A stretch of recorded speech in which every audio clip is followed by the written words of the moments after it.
ಪ್ರಸಕ್ತ ಕೇಂದ್ರ ಬಜೆಟ್ ಮೈತ್ರಿಕೂಟ ಪಕ್ಷಗಳ ಓಲೈಕೆಯ ಬಜೆಟ್ ಆಗಿದೆ ಎಂದು ಪ್ರತಿಪಕ್ಷದ ನಾಯಕ ರಾಹುಲ್ ಗಾಂಧಿ ಪ್ರತಿಕ್ರಿಯಿಸಿದ್ದಾರೆ. ಇತರ ರಾಜ್ಯಗಳ ಹಿತಾಸಕ್ತಿಯನ್ನು ಪರಿಗಣಿಸದೆ ಮೈತ್ರಿಕೂಟ ಪಕ್ಷಗಳನ್ನು ಓಲೈಸಲು ರೂಪಿಸಿರುವ ಬಜೆಟ್ ಇದಾಗಿದೆ. ಈ ಬಜೆಟ್ ಸಂಪೂರ್ಣ ವೈಫಲ್ಯದ ಹಾಗೂ ಶೂನ್ಯ ಗ್ಯಾರಂಟಿಯ ಬಜೆಟ್ ಆಗಿದೆ ಎಂದು ರಾಹುಲ್ ಗಾಂಧಿ ಹೇಳಿದ್ದಾರೆ.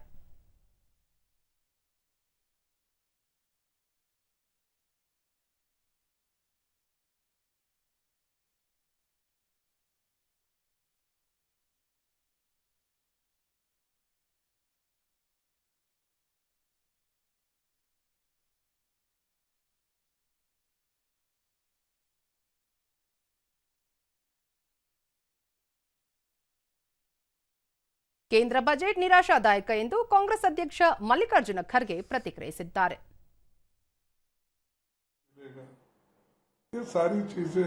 ಅಧಿಕಾರ ಉಳಿಸಿಕೊಳ್ಳಲು ರೂಪಿಸಿರುವ ಬಜೆಟ್ ಇದಾಗಿದೆ. ಕೃಷಿ ಬೆಳೆಗಳಿಗೆ ಕನಿಷ್ಠ ಬೆಂಬಲ ಬೆಲೆ ಮತ್ತು ಕ್ರಿಮಿನಾಶಕಗಳಿಗೆ ಸಬ್ಸಿಡಿಯನ್ನು ಬಜೆಟ್ನಲ್ಲಿ ನಿರೀಕ್ಷಿಸಲಾಗಿತ್ತು.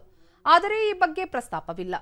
ರೈಲ್ವೆಯಲ್ಲಿ ಅನೇಕ ಅಪಘಾತಗಳು ಸಂಭವಿಸುತ್ತಿದ್ದರೂ ರೈಲು ಹಳಿಗಳು ಇಲ್ಲವೇ ಪ್ರಯಾಣಿಕರ ಸುರಕ್ಷತೆ ಸುಧಾರಣೆಗೆ ಒತ್ತು ನೀಡಿಲ್ಲ ಎಂದರು. ಸಮಾಜವಾದಿ ಪಕ್ಷದ ವರಿಷ್ಠ ಅಖಿಲೇಶ್ ಯಾದವ್ ರೈತರ ಸಮಸ್ಯೆಗಳನ್ನು ಬಗೆಹರಿಸಿ ಯುವಕರಿಗೆ ಉದ್ಯೋಗವನ್ನು ಖಾತರಿಪಡಿಸುವವರೆಗೆ ಬಜೆಟ್ ಜನರಿಗೆ ಪ್ರಯೋಜನವಿಲ್ಲ. ಕಳೆದ 10 ವರ್ಷಗಳಲ್ಲಿ ನಿರುದ್ಯೋಗ ಹೆಚ್ಚಾಗಿದೆ ಎಂದರು. पक्की नौकरी का इंतजाम नहीं होगा तब तक कोई बड़ा लाभ नहीं पहुंचेगा जनता को. स्वाभाविक है क्योंकि सरकार जब चलती है सरकार के फैसलों से असर पड़ता है.